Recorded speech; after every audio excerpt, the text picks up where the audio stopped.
Are we on? Yes, we're on. So, good evening. Welcome to this 12th webinar. Today, we come to the subject of human rights and nature rights. And we have been building up to this by looking at people, peace, nature. If you look at the issue of human rights, 1948, we have the Universal Declaration of Human Rights. That declaration was in the aftermath of the Second World War. The world, of course, has changed in these 70 years. And the 21st century human rights are violated by people. People are violating human rights. But at the same time, nature is violating human rights. Climate change and extreme events cause human suffering, displacement, and death. So that is a violation of human rights by nature. If we look at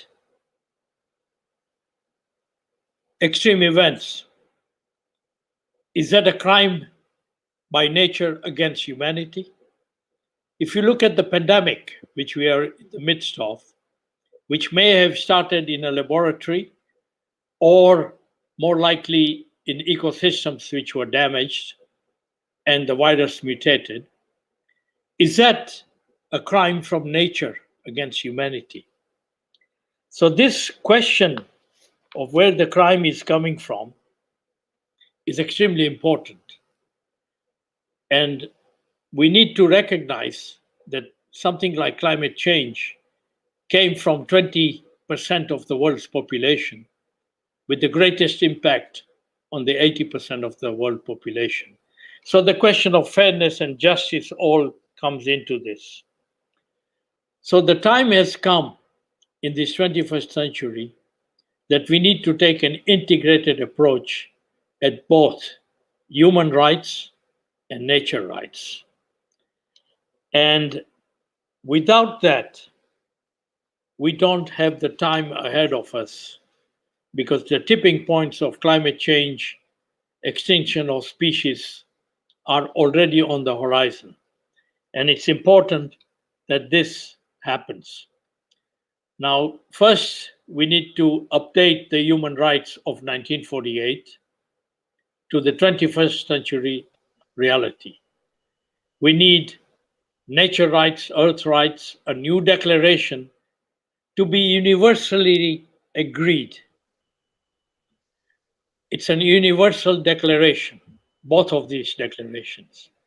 But what is important to realize is declarations without guarantees of these rights are meaningless.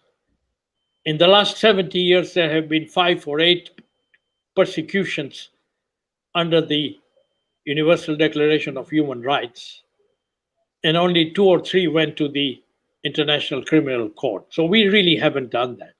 But the 1948 declaration was not legally binding. Today, whatever we do with human rights in the 21st century and nature rights must be legally binding. But you cannot implement a universal declaration in the world. So we need the International Criminal Court, but every nation, every government, and every local authority and the government also needs to develop mechanisms for implementation of these rights with the right level of persecution. We are not going to go and persecute a person who cut a tree in front of their house. But the major crimes have to be, so both ICC has to be involved, as well as the involvement of every government and every local authority in every country. So let us think, who are the actors in this whole business of human rights and nature rights? One is governments, business corporations, civil society, and citizens of the world. Every one of them have a part to play. And if we look at the last one, the citizens of the earth, the human citizens, they are the eyes, the ears, the hearts, the minds on the ground who can report the crimes against humanity, who can report the crimes against nature. And it is important to realize these are really crimes. And if you don't punish the crimes while they are happening, they will only multiply, and the end is only doom. Let's look at the indigenous people of the world. There are 500 million indigenous people in the world. Last month, in Taiwan, which is one of the developed countries, the indigenous people have been in the forest for many years, and the Taiwanese government passed a regulation that they must be restricted in their hunting habits. They have lived in harmony with nature forever, like indigenous people everywhere, and one of the things they have to do is to hunt for food. But that was a regulation that's been passed. So the citizens of the world today are unaware of what is human rights. So whatever we do with rights of nature or earth rights, the first and foremost thing must be a campaign to inform the citizens of the world what these rights mean, because they are at the front line. They are not only at the front line to report, they are also at the front line to die from whatever is happening in the violation of human rights and nature rights. So it is important that we have campaigns and education programs. How can we rely on our governments and business corporations when we look at the last 50 years of sustainable development summits and conference after conference, and our performance has been dismal? The Sustainable Development Goals is a new map for the next 10 years. And unless we really are serious about implementation, we can go on talking, but we are running out of time because our record has been that. We do not have more than 50, 70 years ahead of us if we want to save nature and we want to save humanity. And that's the challenge for us. And the citizens, the audience listening to us, have an absolute important part to play, to be committed citizens, because if nothing else, we owe it to our children and their future to contribute to a better world. I will stop there, and I'm now going to introduce to you the two partners in our webinar today. First is the Rights of Mother Earth, Doris Rigatti. Doris, you have the floor.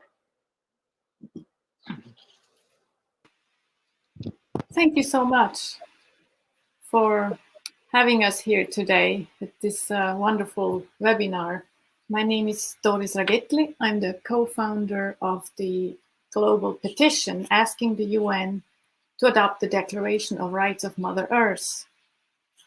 What got me started many years ago, one of the things that got me started is that humans have rights, corporations have rights, but nature is treated as a commodity.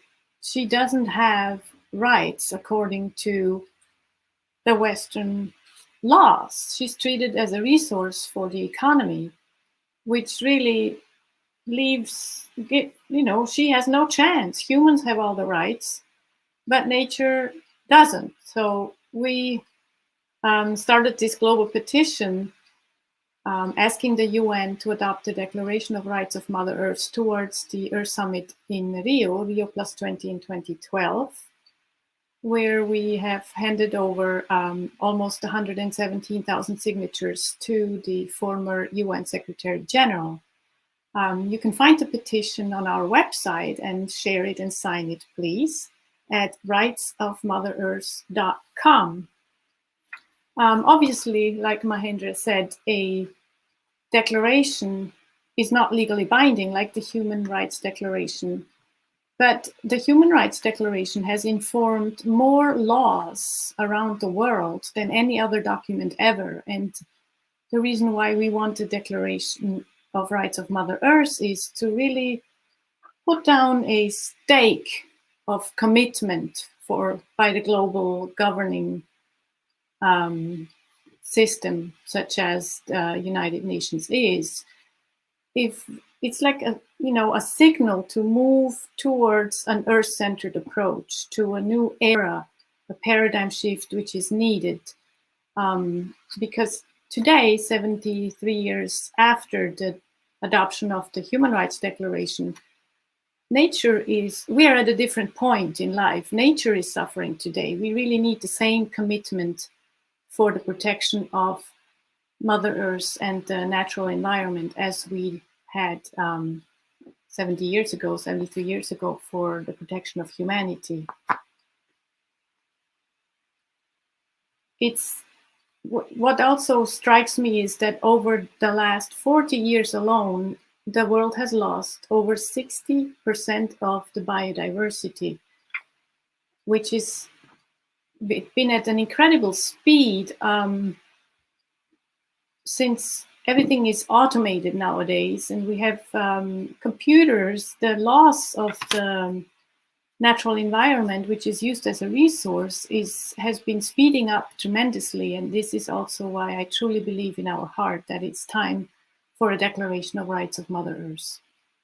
I'm working with Pela together on two initiatives also. One is the Biodiversity Convention, where they're working on a new framework, the post-2020 framework for the Biodiversity Convention, which is really where the global governments are nowadays deciding on nature issues.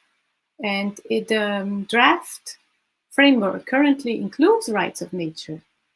We've been working on sending a message to the national focal points to make sure it remains there. This could really make a big difference. And we invite you to participate in that.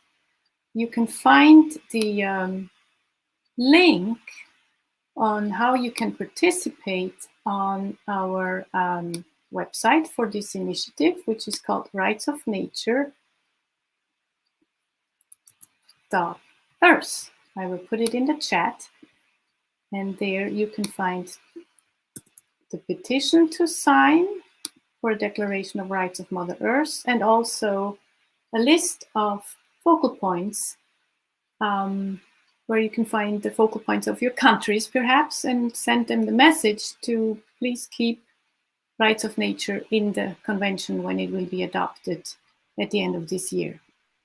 Thank you.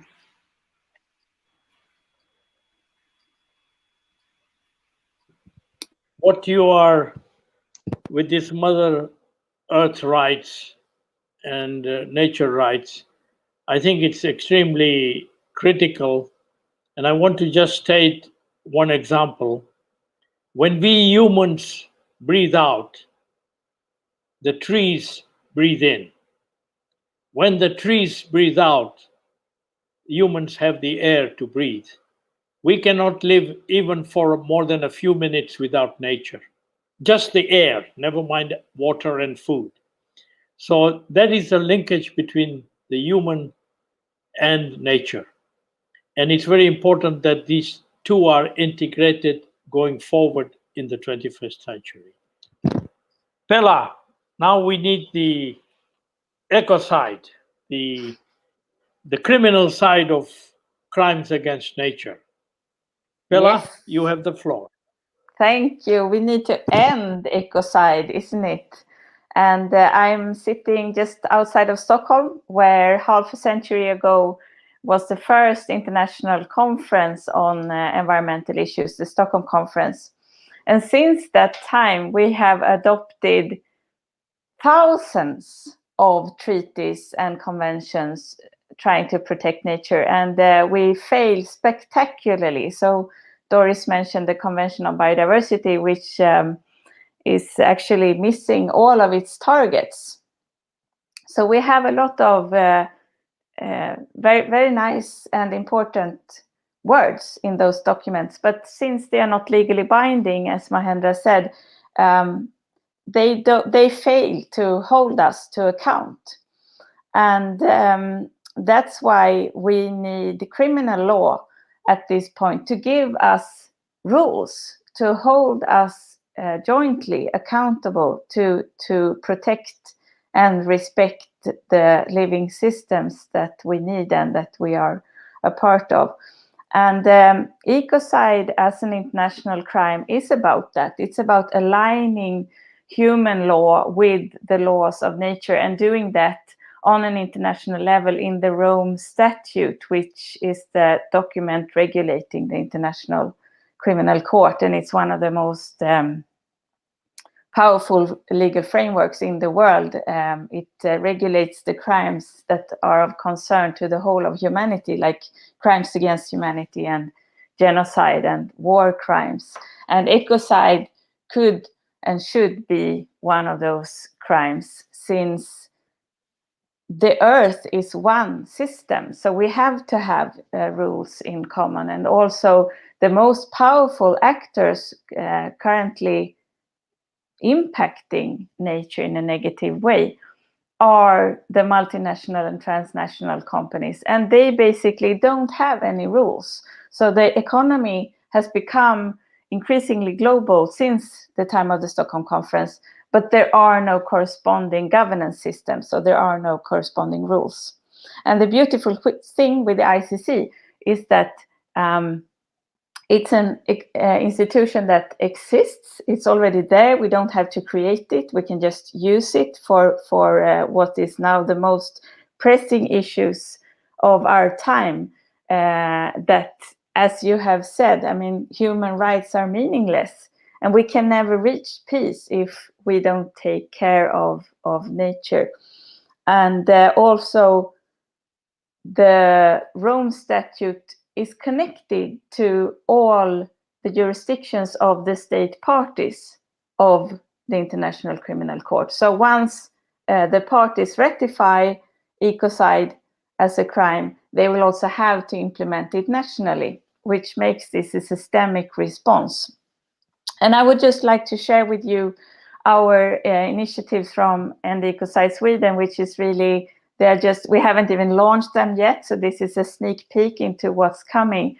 And one of them is to gather businesses behind ecocide as an international crime. So we are creating Ecocide Law Alliance, which is directed towards businesses, which it's actually about leveling the playing field. So making responsible businesses, which actually are most businesses. I mean, we want to be responsible. We want to take care of nature. But now the competition in the world is geared towards those who can stomach destroying ecosystems. They will gain. They will make profit from that. But we have to make that illegal so that we can shift into a circular economy and a healthy business and rethink development in a regenerative way. So the other initiative that we are working on right now is to gather faith communities, religions, because the moment we are in now is actually an existential moment for humanity, where we have to rethink ourselves and our role and what's meaningful in the world. And faith communities are those who kind of have that role and that competence, and who are the ones who help us with that. So we want to gather all religious voices from all over the world behind a very concrete legal measure to protect the creation, to protect Mother Earth. And I really encourage you all to get in contact with Ecocide Sweden, because we want to have, I mean, if you want to help us in those initiatives, faith for ecocide law and business for ecocide law, we really want to speak with you. Thank you. Thank you, Bella. The Ecocide initiative is an extremely important step forward. The two questions are, while the legal profession is drafting the covenants, the mechanisms, the legal aspects, are we going to produce a list of what is a crime and what is not? That is one question. And the other question is, today is International Day of Biodiversity. This year, at the beginning of this year, a major report came out of Cambridge University, and the title of that report was Economics of Biodiversity. Economics of Biodiversity. And I was talking to some indigenous people here in the forests of Indonesia, and I mentioned to them, and he said, tell all those professors to write a report on the humanity of biodiversity. So this is all linked together. But Pella, do you need a frame of what are crimes against nature? Yeah, definitely. So let me first address the second question, because I think, so we have in our culture, in the Western culture, we have this view of the world as a commodity, a resource for us, which is a crazy idea, really, since what you said is that we are actually part of Mother Earth. And that's why dealing with biodiversity in an economic, transactional sense is not helping us today, I believe. That's why using law is so much more powerful, because that's where we get into the relational aspect of who we are in relation to all of the other living beings. That's about what's right and wrong, what's important and what's less important. And that's where we want to be today, I think. So I can totally relate to that. But then what is ecocide as an international crime? Well, that's the $1 million question, isn't it? And I believe that will emerge. But a very important point of emergence is actually in 1 month time, because the last 6 months, a committee has been working of top level legal scholars and lawyers and judges have been working on a definition of ecocide as an international crime. And it will be launched June 21st. From Stop Ecocide Foundation. So this is a very pertinent question, and I don't want to answer it more than that. So tune in. Thank you. Thank you. Samuel, are you there? Samuel Okorie. No, he just was in and out, and now he's out. So he will be back soon. Then I think at this stage, because we are about halfway through our speakers, and we are all talking about science and other things. But remember, what will survive in this world is art, heritage, poetry, not our buildings, not our wealth. So I now want to give the floor to Dipali. Dipali, you have the floor. And Yuri, if you can put the picture up, if it's possible. Well, hello, everyone, and thank you so much for having me with you all today. I wanted to share something that I wrote some time ago. It's a poem. I wrote this poem in honor of a breathing being, a very simple, a very humble, so necessary to our survival, but one that has no voice, and that is the tree.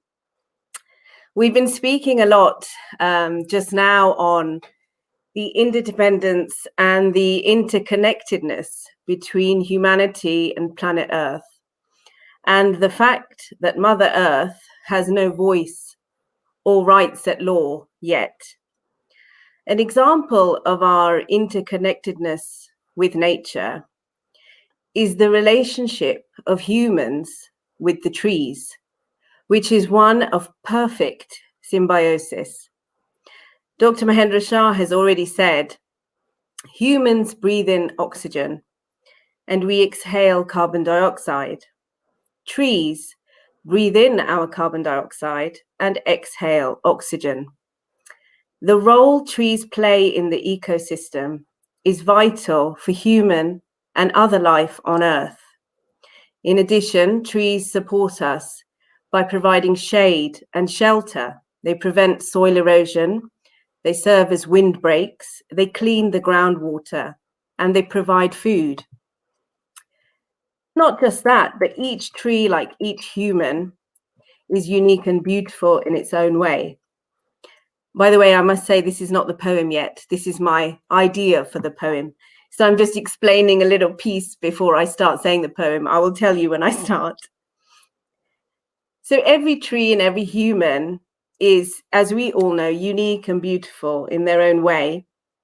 Every tree is it's based on the soil in which it grows, the length of its growing season, the general environment. It will develop colors, and all of that will be different, no matter how small those differences. As well, both humans and trees are mostly made up of water. Another similarity is that, like trees, people stand upright. They have a crown on their head. Their limbs stem from a central trunk. And even our lung system, the tubular pattern of our branching pattern of our lung system, it represents the root system of many trees. Another similarity is that trees and us humans live in communities, and we thrive when we respect and nourish the other. So not only do we share these physical and biological similarities with trees, but there's also an ancient spiritual connection between us and trees, and that transcends borders, language, culture. So in a way, it even transcends the fact that, as we've been talking about today, Mother Earth has no voice, or a tree has no voice. The tree of life, or trees, have been used as a symbol in almost all religious texts. That includes in the Bible, the tree of life or the tree of knowledge, the tree of immortality in the Quran, the Assyrian tree of life in Mesopotamia, and the Bodhi tree in Buddhism. Even in ancient Greece and Persia and other regions, commonly the tree is used as a symbol. With its roots wrapped around the earth, it connects the heavens with the earth, with the underworld. So I'm out walking in the beautiful forests of the south of France, and I start my walk on a particular day where I was feeling somewhat unhinged, somewhat unsure, lonely, a little bit anxious. No reason, just, we have these feelings. And on this particular walk, I felt deeply connected to the trees surrounding me, almost as if they were communicating with me, showering me with love and energizing my core. That's not voodoo or magic. That's the reality, and it is the power of a tree. The poem that I will read now came to me after this walk that day in the forest. Tree of Power. Mesmerized, I come to watch you through the seasons, like a daughter watching her mother in admiration. You turn all shades of color, discriminating against none. Enabler of light and energy, taking a little and allowing the rest to pass through and all around you. In the wind, you move like a ballet dancer, gently and with abundant grace, bending to the external forces, moving with the elements, never fighting them so hard that you snap. Others find shelter in you, and you give it freely, asking nothing in return. Your shade offers all who seek it cool respite. Your green jewels, once polished and bright, wither and fall, lost momentarily to the ravenous earth at your feet, but not lost forever. You have found a way for the past to propel you into the future. the master of regeneration. Your body grows lopsided, asymmetrical, weathered skin, scarred and wrinkled with the passage of time. All of these external imperfections, yet your lofty presence sustains many, and your steady brilliance adorns our gilded cage. Vanity has no place in your strong bowels. You have no attachment to the self, nor all of its layers. Grounded and rooted, you stand tall, powerful, and proud through the ages. At times, I long to be you. Oftentimes, I lie silently in your arms. A few times, I have longed to be buried under you, and sometimes I long to soar high above you. But never, never do I wish to be without you. Today, alone, and facing you in the dawn of spring, after a long, cold, and hard winter, I long to possess all that you are, to impregnate the essence of you into the essence of me. Thank you. Thank you, Dipali. You know, the heritage of humanity is art, poetry, literature, music. We are scientists, policymakers talking. Musicians are now, Bob Marley is an example of stand up for your rights. Bob Dylan is another example. We need much more to use the medium of poetry to reach out for whether it's mother rights or human rights or all this. So thank you. I think it's an eye opener, and I really, on behalf of Earth Odyssey and Mother Earth Rights and Ecocide, this is a rare occasion to have you, and thank you so much. Samuel, are you there now? Okay, Arahmaiani, you have the floor, please. Bring in the arts now. All right, thank you. Yeah, I've been working on, of course, creating artwork, but my art definition is not just limited to object. I extended the meaning of art that is then connected to life itself. So the basic principle of art production is actually about exploring creativity, right? So then I don't limit myself to a conventional kind of format of the so-called art, but expand it as I try also to expand, to explore the creativity itself.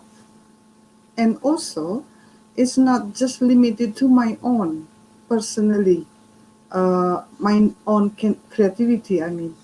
But also, I've been working a lot with the community. So, trying to also to explore communal creativity, which is, I think, needed in this kind of, situation.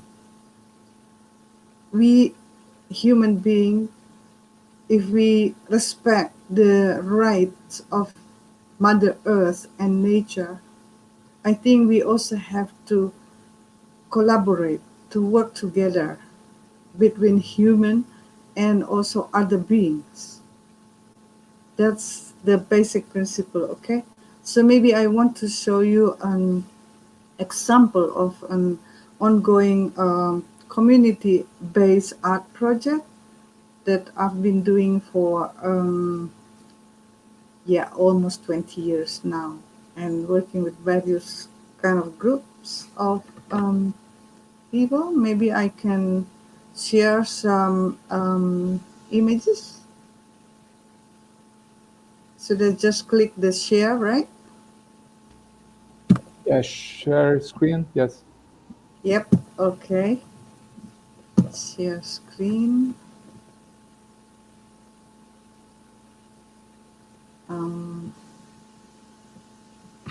Okay. How can I? Sorry, I'm not used to. Okay. Okay. You can see, right? Not yet, but yeah, it's coming. Yeah. Yeah. Can you Yes. see? Yeah, it's here. All right. Okay. So this is one of this work on community-based kind of art project, and it's called Flag Project.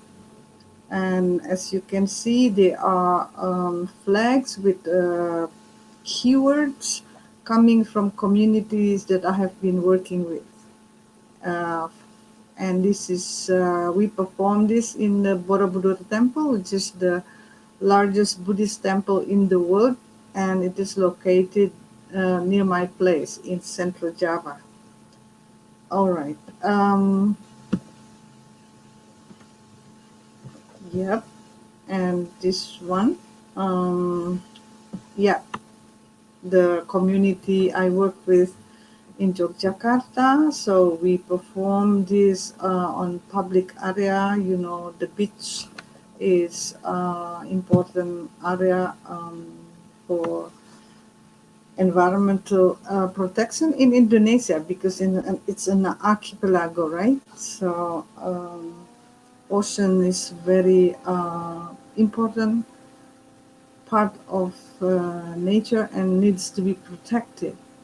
You know what is happening today. I mean, there's a lot of plastic garbage going to the sea, and yeah, as you know, it is very dangerous, not only for the creatures on the sea, but also for us, human beings. So basically, just destroying, right? Okay, that's from Jogja, and this is from Singapore. So I've been working also with the communities in Singapore, and actually, we just had the latest kind of project, but of course, it's still online with the group of people from Nanyang Technology University, but we are working with communities in Singapore, and they really would like to work together with the community I work with in Indonesia. So you see, the networking is now becoming, I guess, an important issue for everybody who are concerned about the environmental problems. They want to be connected one to another. So, and yeah, luckily I have been living like a nomad for ages. So I have networks and contacts in various countries in this world. Okay, Singapore. And this is in Sydney, in Australia. And actually, recently there's this article published on Melbourne University journal. I can send you the link later. And they want to also work with the communities, and they want to learn about how to create this community kind of connection and work, because this is what I heard so far, that yeah, lifestyle is very individualistic in Australia, but of course a lot of people now realize that they can't go on living that way, and yeah, the natural resources destructions also in Australia is becoming a very serious problem. Yeah, so this is, you see, Singapore, Australia, of course, is very close neighbors to Indonesia. So this is actually maybe a good sign that will give sense of hope for us, our young generation, you know, because they need to have also a kind of optimism for the future. And then, of course, this is in China. Of course, I've been working, I told you, been working in Tibet Plateau for last 10 years. And then in the last 5 years, the Chinese also side is very open to my ideas and the way I have been working with communities. And actually, in recent, just started last year, they would like to implement the practice of empowering the communities. I guess maybe because they realize after there's this situation, pandemic situation, that they cannot, control or centralize everything and control everything by the government. So now they started to do this kind of project where the communities are doing things and exploring the possibilities of creativity to deal with all kind of problems that they have to deal with. But most special problem is about environment. Yeah, this is in China. So yeah, I've been working with the community of artists, of course, but also activists of environment and also social activists too.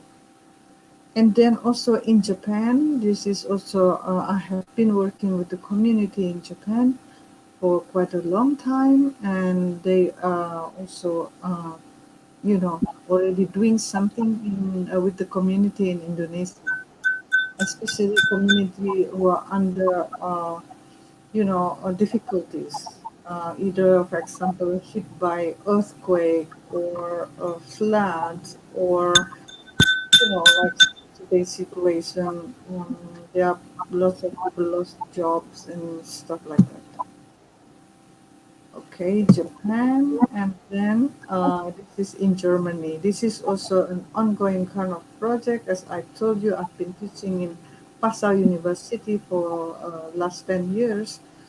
And we are working also outside the university system, with my students and also organization of like NGOs, and trying to deal with the problems in Indonesia in relation to Germany. Yep. Okay, so that's maybe something that I share with you and will tell you about one way or one possibility in dealing with the this problem, environmental problem that we have to deal with. This is one way of protecting the Mother Earth and the nature by coming together and work together. Thank you. Thank you, Arahmaiani. We need many more scouts and girl guides on the ground to be doing what you are doing, because that frontline soldiers are very important. Samuel, are you there? Samuel?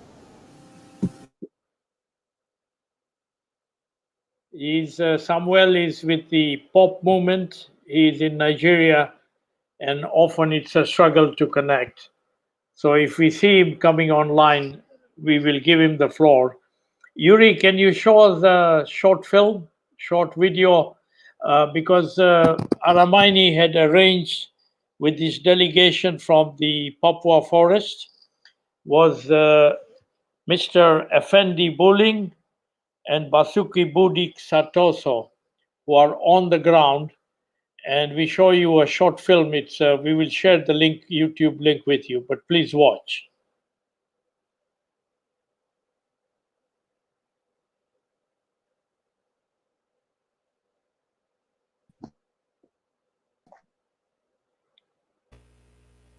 Yeah, I didn't put audio here. It's a long film. It's about 1 hour.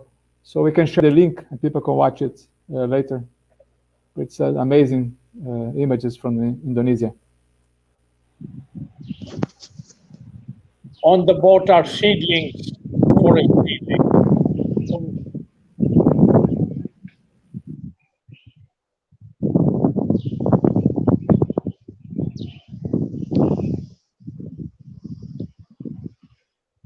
I can't hear.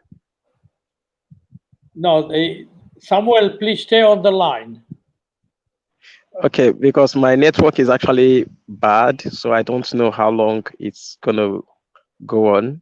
So Can we take a break, Yuri, and put Samuel? Samuel, you have the floor. okay, so good day, everybody. So sorry, I'm coming in between. Just that I just need to look for a place that has a good network connection, and then my video is also off. Okay, so I'm outside trying to get a good perfect connection. Yeah, so talking about Ecocide is something that just like the last meeting we had about right of nature is something that everybody has to take absolute concern for. You know, yesterday while in shower, I was just thinking about something, and a thought just resonates in my heart, and that thought is, what if tomorrow the earth chases all of us away, and we don't have anywhere to call home anymore? What are we going to do? Who are we going to ask that question? Why?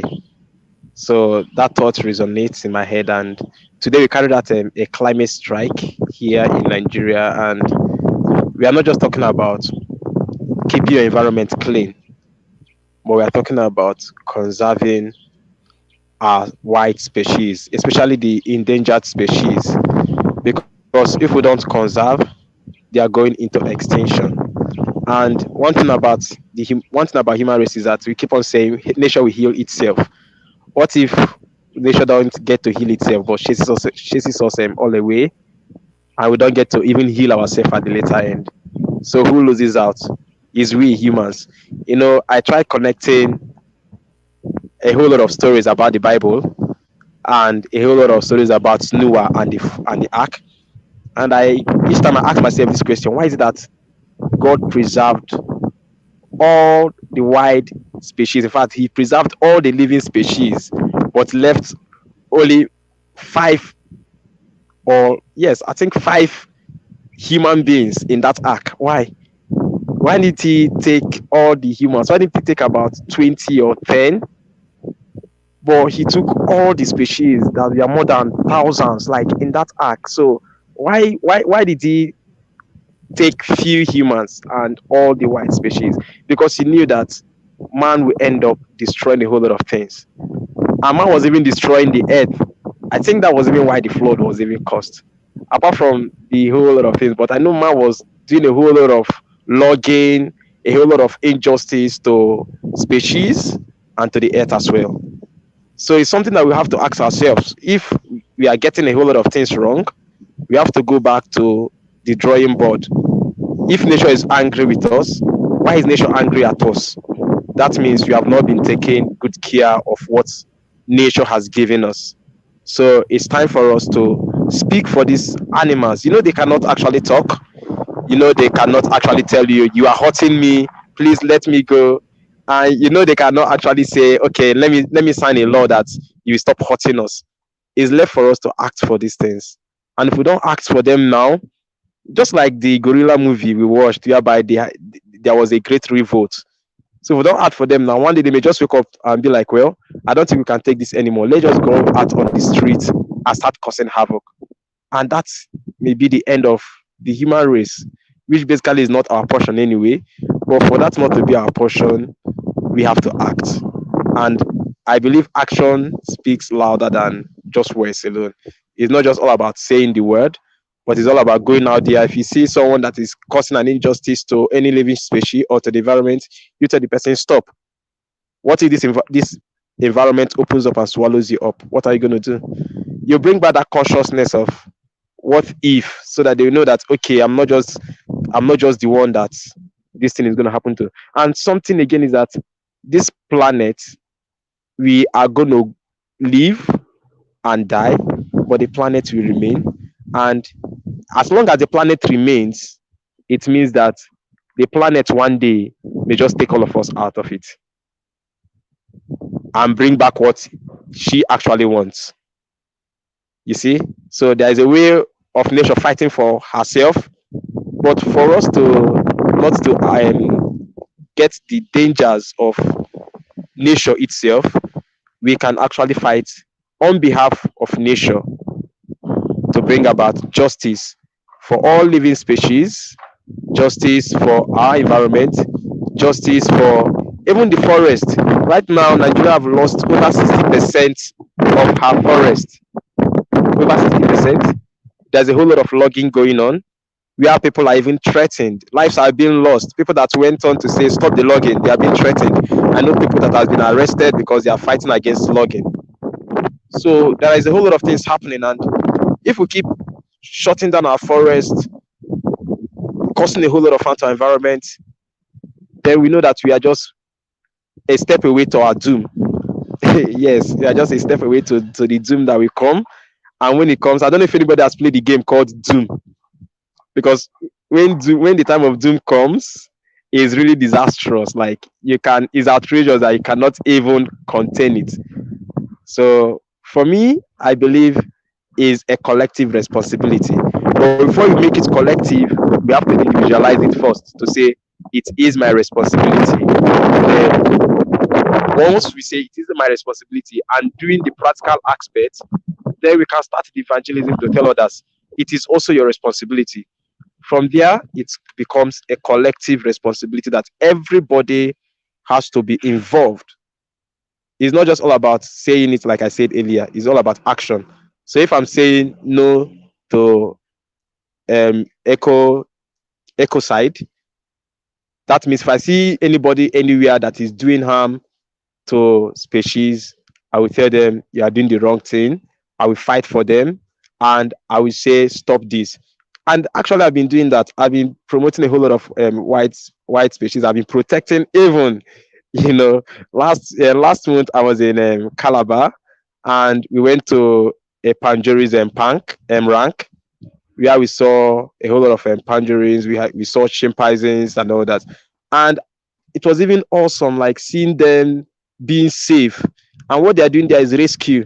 So once they go out there, if there is anyone that is endangered, they rescue them, bring them back to the park, and keep them there. Bring them back to the ranch and keep them there. And we even have to donate to them too, because they are doing amazing work. So if we see people that are into rescue mission, promote them, encourage them. And also, if you see white species out there that are endangered, you can take them to those rescue places where they are more safe and they are more protected.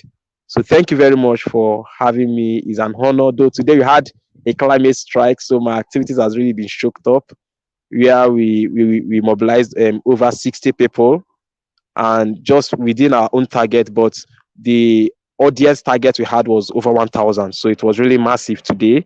And we know we are still going to do more. It's for our planet, it's for our environment. And apart from that, it's for our own good. It's for the good of our generation, the good of our today, and the good of our future. So thank you very much. Thank you, Samuel. You are really an ambassador on the floor. You said nature will live. Humans cannot survive without nature.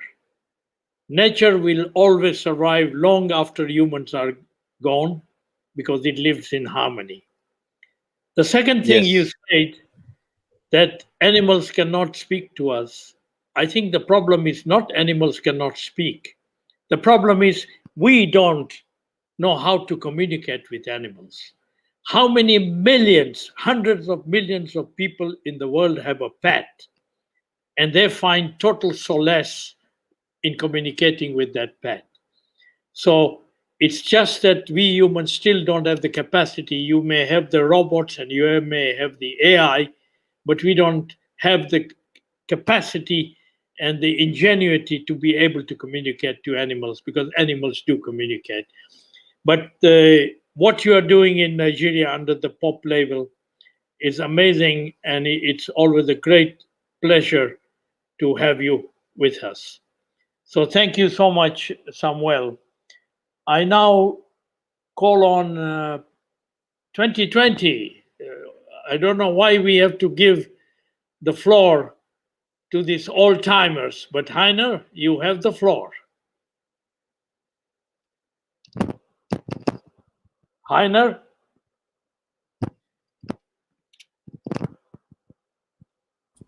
Yes, I am now unmuted.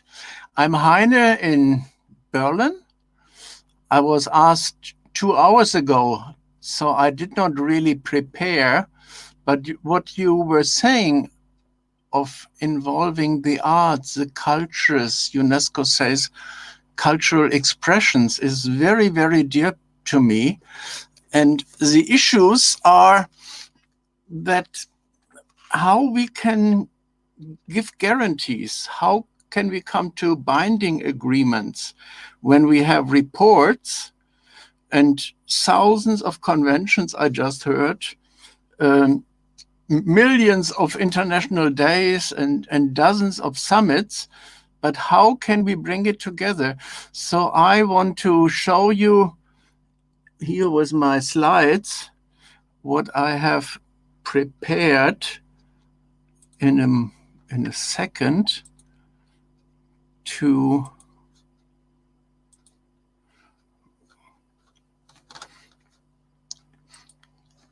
can you see that? Can you see my slides? Yes, we can. Okay, so I have to go up.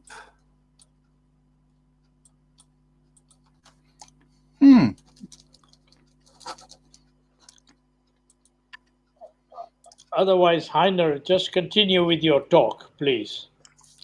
Yes, so you see, for me, it is a problem that we put it in numbers or in words, and we make a differentiation between life and nature, or putting the issues separated.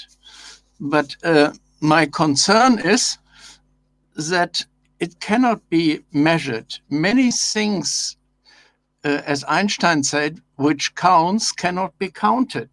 So we have to really, and that is my work, look into how to find agreements on what are we talking here about.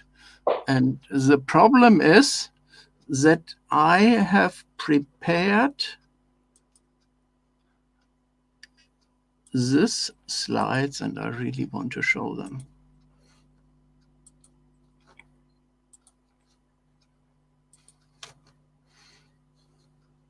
I'm there again. A nightmare. So you see, I just added last minute slides. Can you show the film, please, Mahendra? Yuri? Which film? You were in the middle of the film when... No, Heiner, I would suggest, because these slides are also too small to be able to read anything. No, this is not what I wanted to show.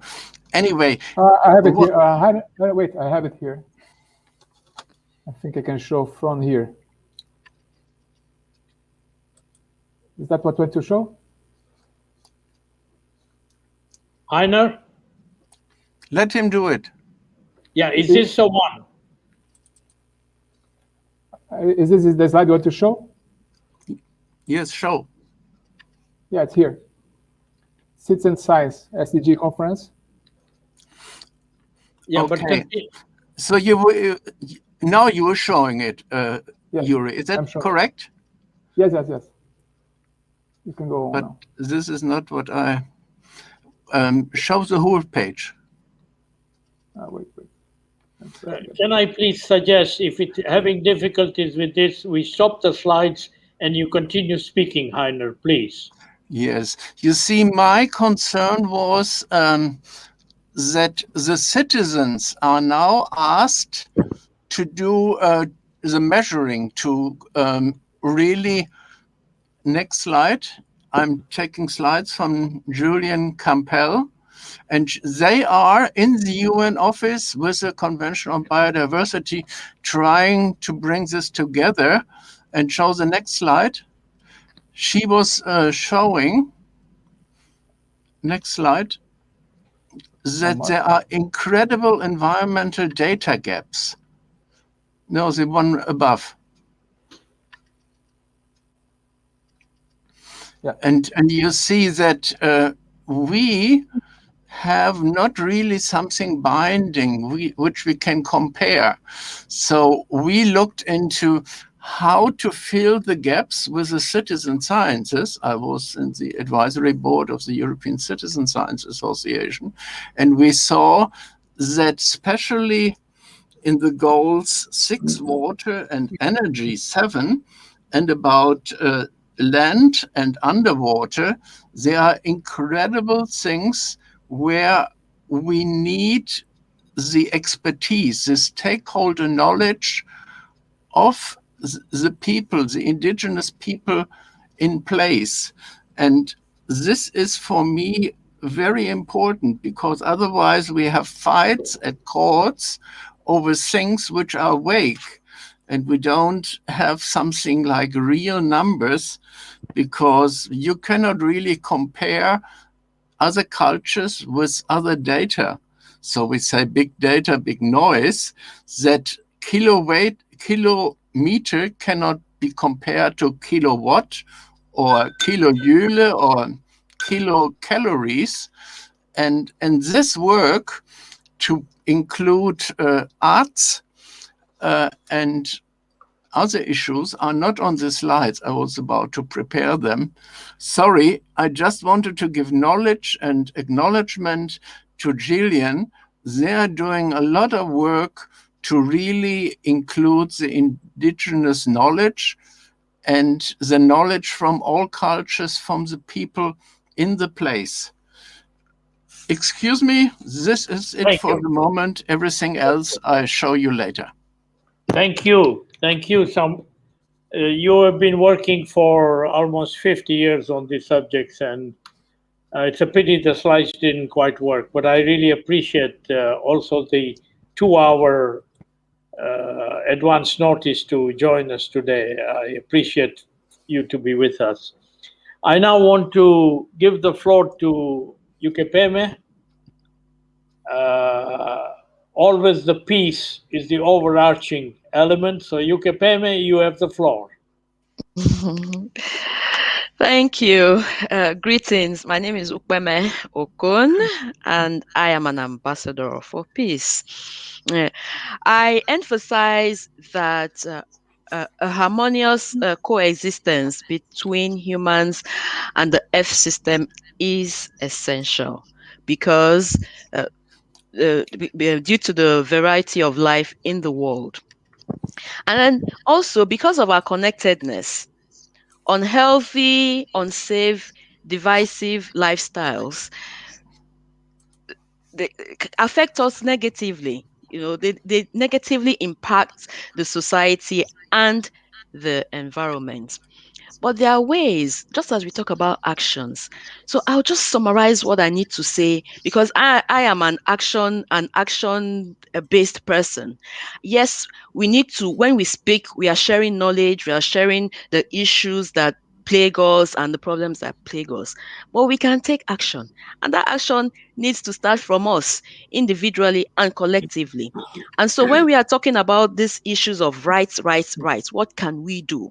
So we are encouraged to campaign for laws. We are encouraged to make laws. We are encouraged to review laws, and we are encouraged to implement laws that respect and protect human, animal, and environmental rights. Thank you. Thank you, Yukepeme. You are the first one in our webinar today to use the word action. Nobody else mentioned the word action. And it's a lack of action that is the cause of everything that happens.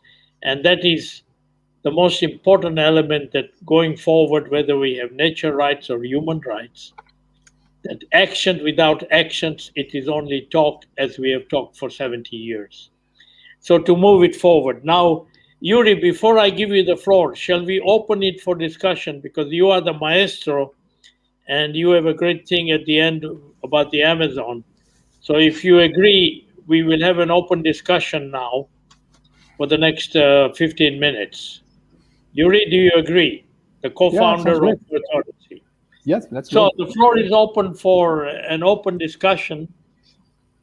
And I just say 6 words that the important thing is the citizens out there listening, and all of you are committed, that we need actions, action to make human rights a reality, actions to make nature rights a reality, actions to persecute the crimes against humanity, and actions to persecute the crimes against nature. The floor is yours, please. Raise your hand and you are next.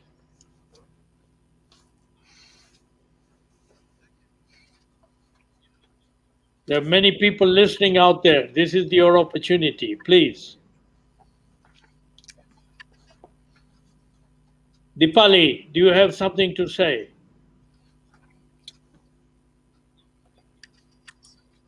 I think it's just really a case of the thing that we have kind of concluding with, which Peme said, is action. And really, I was just thinking for myself here, but you don't have to devote your whole life to implementing action. But what every single individual must do is invest time in their day, in their week, in their month, to doing something for the betterment of nature. So it's really important for everyone to understand that this is not something, this call to action from Earth Odyssey is not something that is unachievable because you're busy and you have many things to do.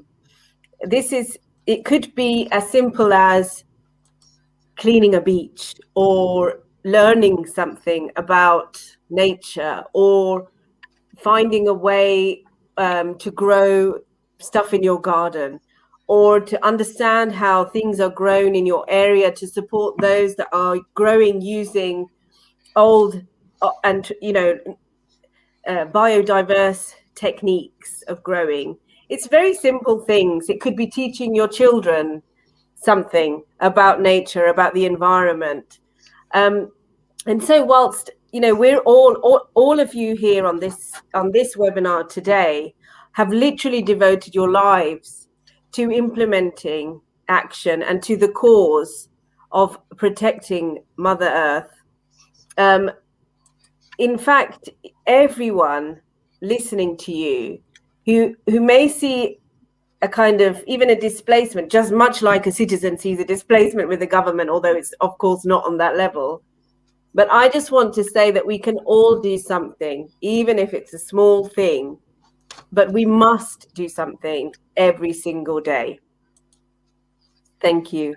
Thank you. Doris.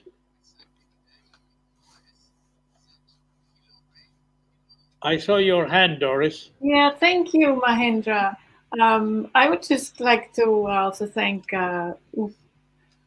Ukepeme for the call for action, because the rights of nature is not so complicated, really. I mean, it's going to have to be figured out how to implement it. But what it's really asking for is a reform of the legal systems to include nature and acknowledge nature rights, like humans have rights. It's just outdated. So it's basically a reform that we are after in the Rights of Nature movement.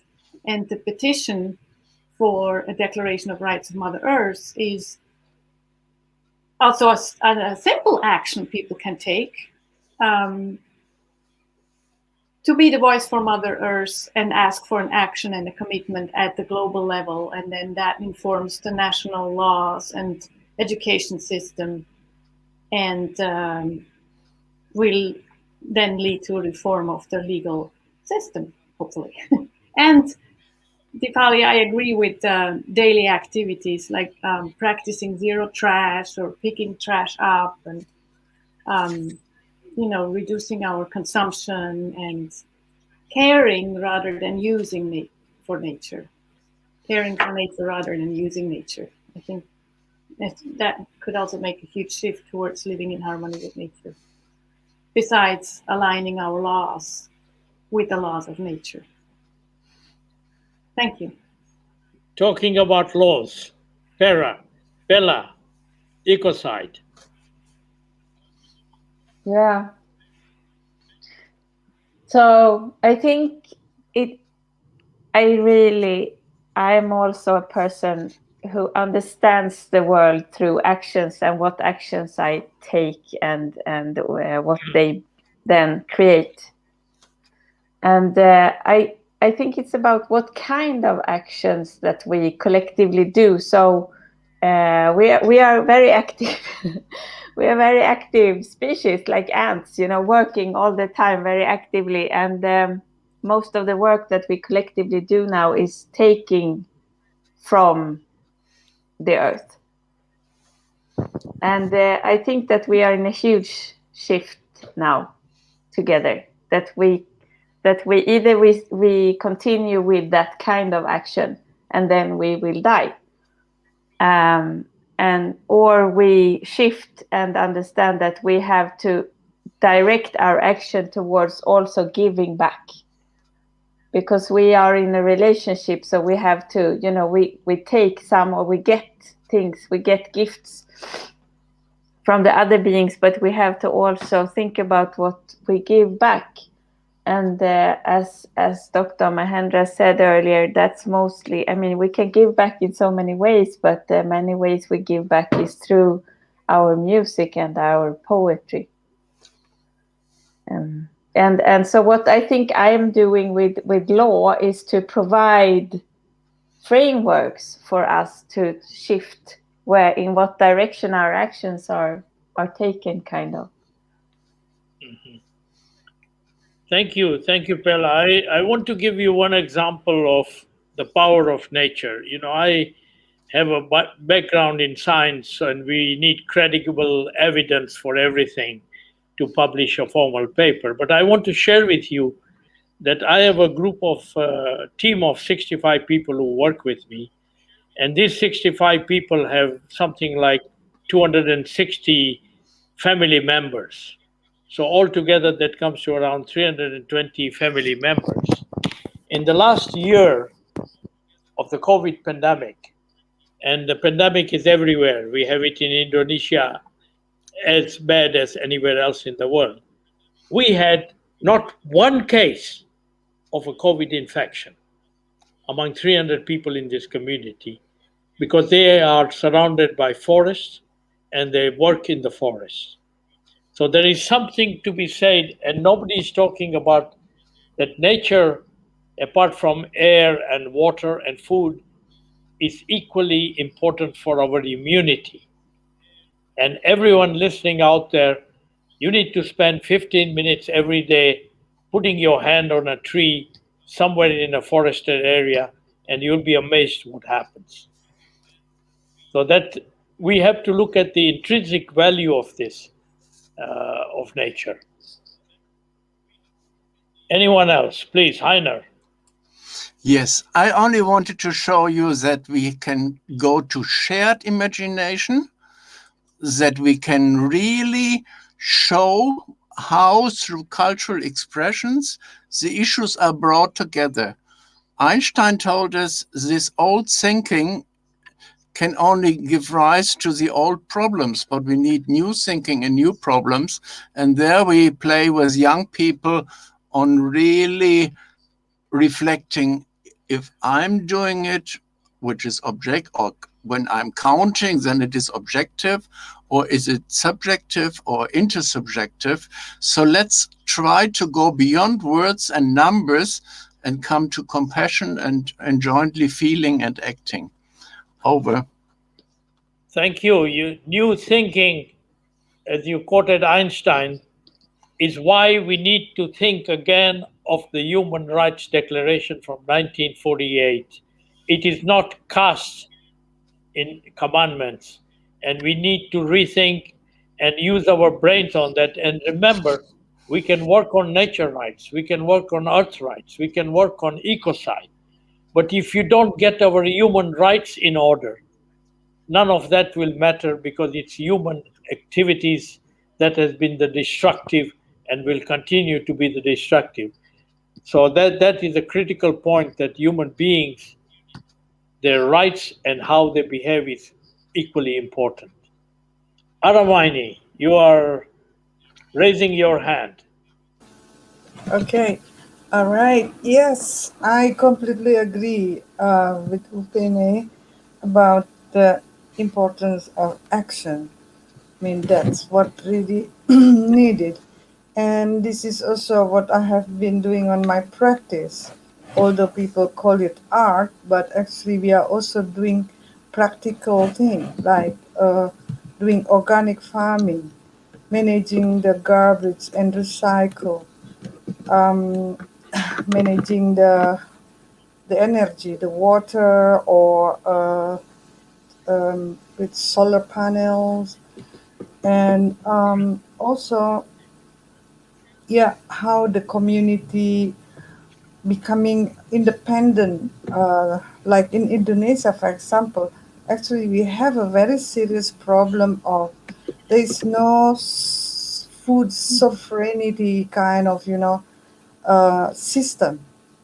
And this is what I've been trying to do with the communities, especially with the young people and the community of Islamic boarding school, for example, because yeah, we need a group of people to support this kind of idea, and also to prove it that we can do it, because unfortunately, the government until today, they don't really care, They even just release a new kind of, what is it,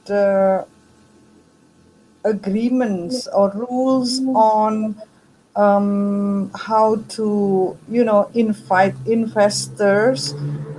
And this is really bad, because investors who can invest their money in this country, they can destroy the environment. They even can kick out the indigenous group from their own land. This is terrible.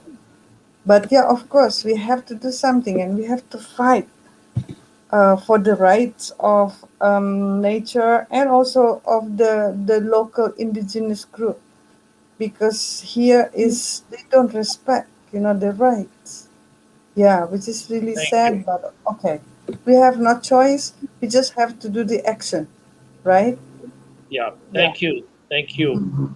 I think the message that's coming out is very simple, that we love children, whether they are our children or somebody else's children. The children are our future.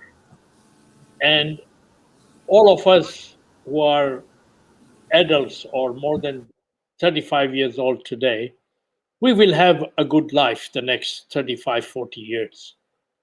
But we will sacrifice the life of future generations. And that surely our grandchildren we can see, and we owe it to them that we need to put our world and our planet into order.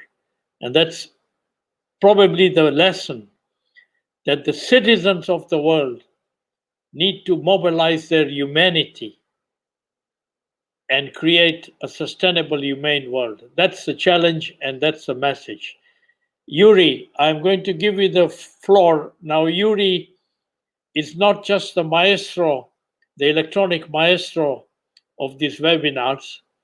He is an explorer who crossed and proved that the Phoenicians were well before Columbus by building a ship, and he sailed that ship.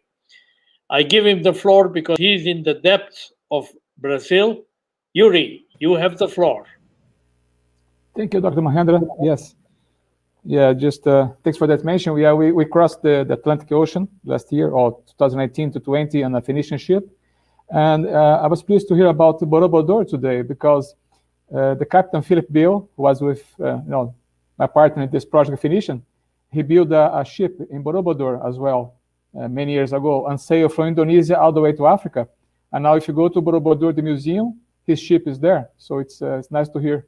And I'm going to tell him about that today, that you are in Borobudur. So it's amazing for me. Okay, well, this is just going to show some pictures from the Amazon. Since it's the International Day of Biodiversity, I thought I could show some pictures. And this is not a leaf. I mean, it's nature at its best. You can see it's a bug. It has legs. But if you look in the forest, if you're not paying attention, you think it's just a leaf, just a piece of vegetation. It's not. It's a bug, an insect. It's from the Amazon. Same here. If you go to a forest and you look at this flower, looks like a flower, has different colors actually. It's not a flower, it's a spider. And over the time, due to intelligence, due to nature, evolution, this spider became more and more looking like a flower. So it's easier to capture the prey and even to hide from other predators. So I'm just going to show a few of those pictures, and I think it's amazing. It's just to show how wonderful our planet is. I mean, how wonderful our biodiversity is. Here's another bug. If you look in the forest, it's not careful, you don't see a bug. You just see some leaves. It's actually, as you can see, it's a bug. Here's again. Oh, well, yeah. So I'm going to just share some pictures, just to say, yeah, it's amazing to be here, and it's amazing to be part of this organization. And thank everybody for being here with us. And just to send, this is a few images we can share from the Amazon.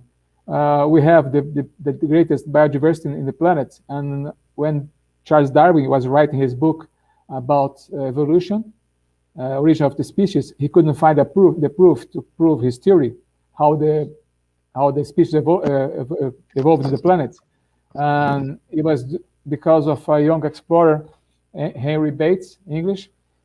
He got the proof from the Amazon. It was a butterfly that, over time changed to another species, adapting to have adventures in the forest to, either survive, hide from predators, or to hunt. So that's a few images.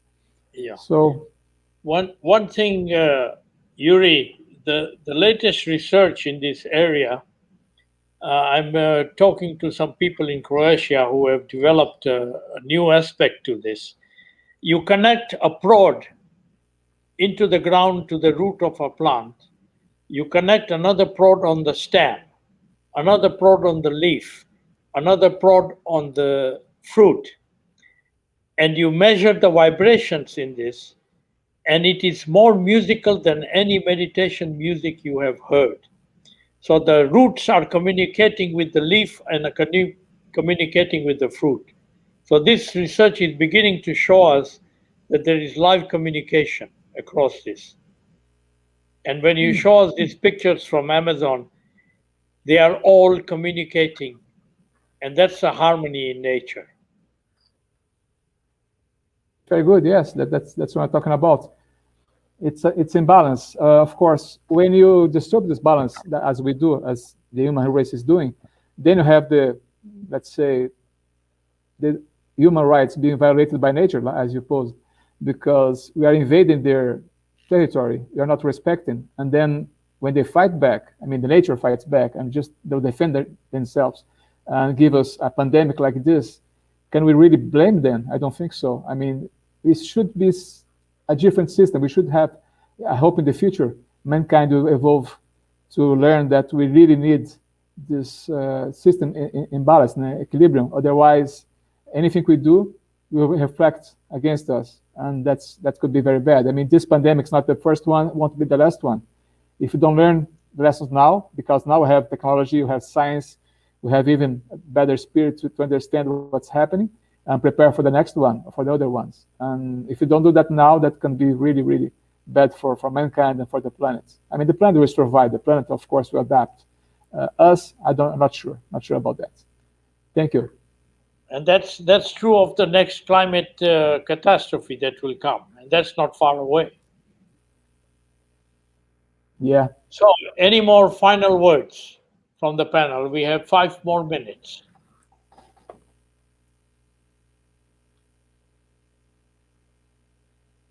Yeah, just to complement my thing, we are doing expedition next year. We're going to be exploring the Amazon, and of course, I hope we can all can connect. We're planning to do a seminar at the end of the expedition. Our intent is to travel the whole Amazon River, and then at the end have a seminar. So we're going to talk to you guys later and invite you to be part of this through Earth Odyssey. That's the plan.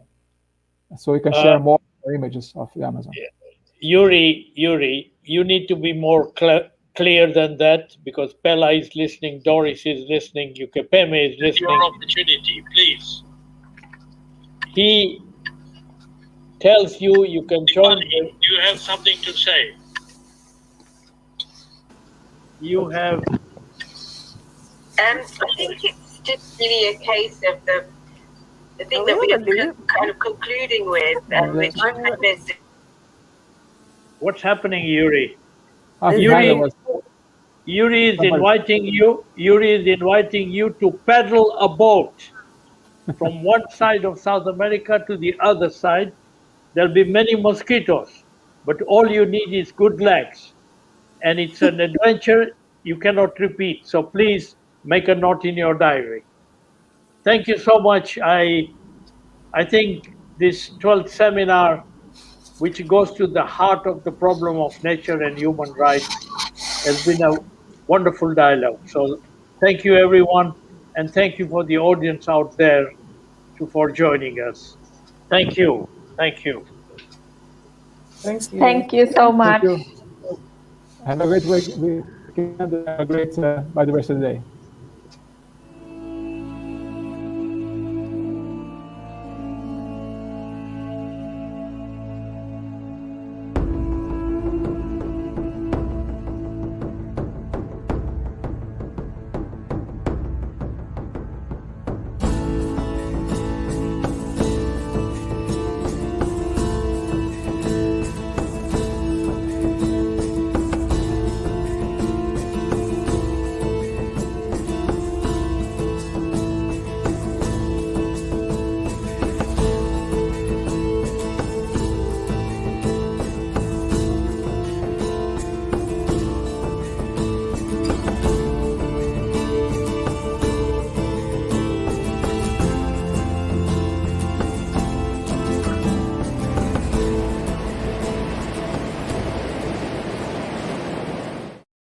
From Earth Odyssey is not